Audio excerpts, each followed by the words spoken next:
سور زونه په میډیا باندې نه قصه روانه ده تقریبا میاشتې وشوه سورزي وشو دلته نه پښتونخوا نه د کچې ډاکوان یو ماشومه جنې غوا کړې ده او دا وی نه تاوان وړي دا یو واقع نه ده د روزه کې دا غي مخکې مسلسل واقعات زمونږ د خیبر پښتونخوا د سن سړی راشي اغواکار دي ډاکوان دي د دې ځینې ماشوم اوچت کې ماشوم اوچت کې لوی سړی په دوکه باندې ووځي هلته ظلم کوي تشدد کوي زیاتې کوي کور ته جواب راولي کروڑ روپۍ راولي 50 لک راولي 2 کروڑ راولي دومره آیفون موبایل راولي هغه غریبان مجبور دي سوال کوي دا غیر پردار ریاست ګوري دا حکومت انتظامیه ګوري پریس کانفرنسونه راغله یو نه درزلونو دغه واقعیت ایروس بيخي لیکن د کچې ډاکوان پاکستانیان هم دي هغه د امن والا خلک هم دي هغه محب وطن هم دي تر اوسه پورې زمونږ پوج په هغوی کې اپریشن ونه کړو تر اوسه پورې التجازونه رانغله چې باغې باندې بمباري وکړي تر اوسه پورې زمونږ انتظامیه د هغوی خلاف په حرکت کې رانغله لکه دا څومره ډېر خلک دي تاسو دا نشئ کنټرولول دهشتګرد صرف هغه خلک دي چې هغوی د اسلام نوم واخلي دا هم دهشتګردي خورئ خوف خورئ یا وحشت خورئ ظلم کوي تشدد کوي دا کم وهل چې هغوی د خلکو سره کوي دا به تاسو بله ویډیوګانو کې کتلي وي د هغې غریبانو د خپل روټۍ وس نه کېږي یو لوه کروڑ روپۍ چې دا هر چېرته نه راپیدا کوي بیا ورکوي بیا که نکس درله وجري نه راپرېږي دا ریاست ړوند دی په داسې ځینو باندې اسلام آباد کې په لال مسجد جامع حفصه هغه زنانه وو هغوی څه جرم کړی صرف ورغلې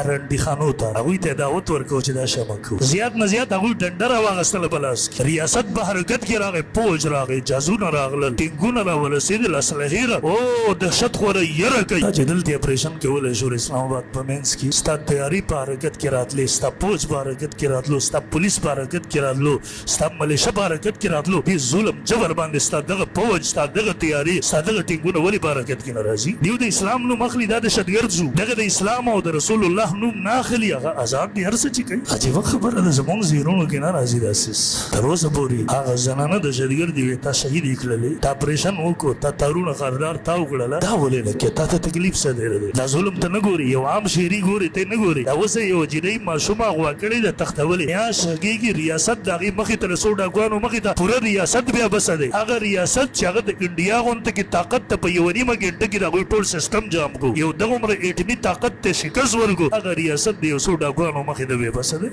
حالات تاسو علما هم نه دي محفوظ عام خلک هم نه دي محفوظ تاجر هم نه دی محفوظ په دا ځمکه باندې کم بدعملي چې روانه ده کم حالت چې روان دی یقین مو که پته نه لګېږي د دې وطن به څه کېږي د دې خاورې پلان کیزي کې دومره پولیس پښتانه شهیدان پلان کیزي کې دومره زنانه په کور باندې بمباري وشوله شهیدان پلان کیزي کې دغومره پلان کیزي نه کس اوچت کړو او عجیبه خبره ده د پنجاب نه اوچتی راځي د کیپیکې نه اوچتی دې ریاست د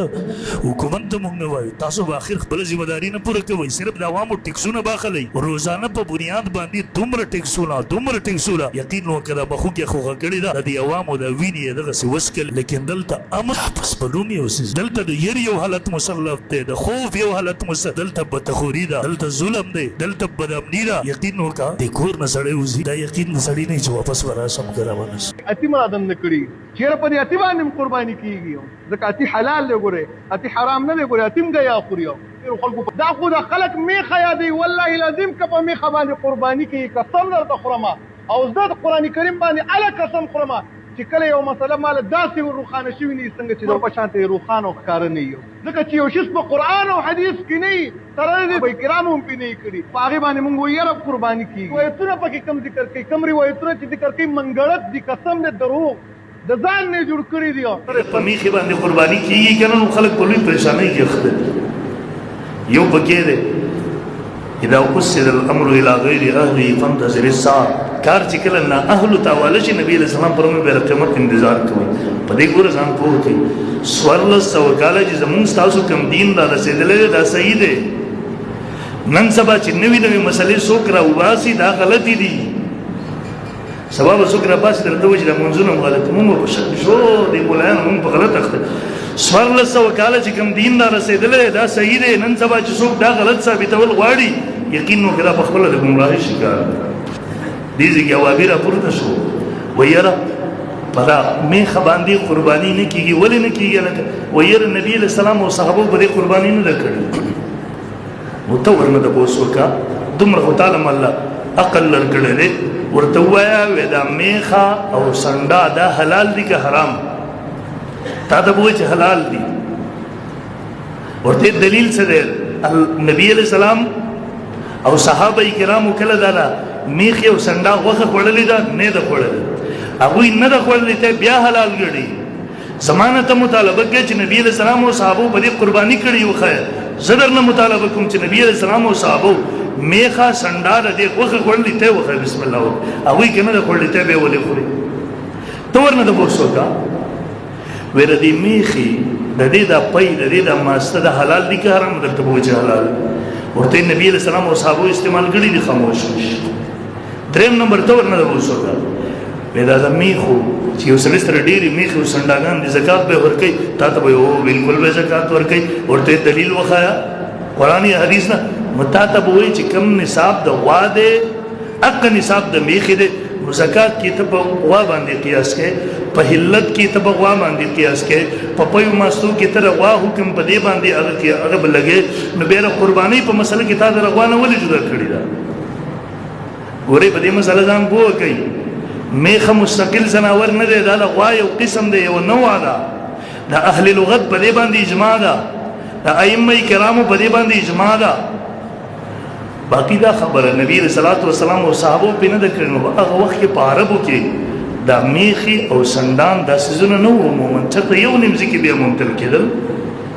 د صحابه په اخیرنی دور کې عربو ته میخي او سندان راغلي بیا د عمر بن عبد العزيز رحم الله په دور کې دلته عام شوی ما په بل ورځ پنځل شل حوالی په دې باندې راوستي وي خو به مکمل او نو سوي زور باندې کلی وکړ او دا خبر یاد وساتئ علی رضی الله عنه خلیفہ راشد دی فرمایي الجاموس تجزي عن سبعه في الوصيه میخا د وو کسانو نه په قرباني کې جایز کی او کتاب الاجماع د امام ابن منذر رحمه الله په اجمعوا على ان حكم الجواميس حكم البقر په دې خبره باندې اجماع د مسلمانانو اتفاق دی چې د میخ حکم دا روا ولا حکم دی د ځان مستقل حکم نه دی دا روا یو قسم دی درس امام احمد بن حنبل نه تاسو وشو په میخ قرباني کیږي په دې کې وایي چې کې دی شي او پر لا اعرف خلاف عزز په دې کې اختلاف ماته نه دی معلوم هغه دور کې چې اختلاف نه دی کړی په دې دور کې اختلاف کې نه اله دغه رنګ ټول اهل لغتم په دې باندې اجماع ده الجاموس بمنزله البقره دا جاموس میخه په منزله د بقره د واده د ځان مستقل قسم نه دی دغه رنګ په دې باندې اتفاق او اجماع روانه ده زتا اوس ته مثال درک د مور سره نکاح حرام ده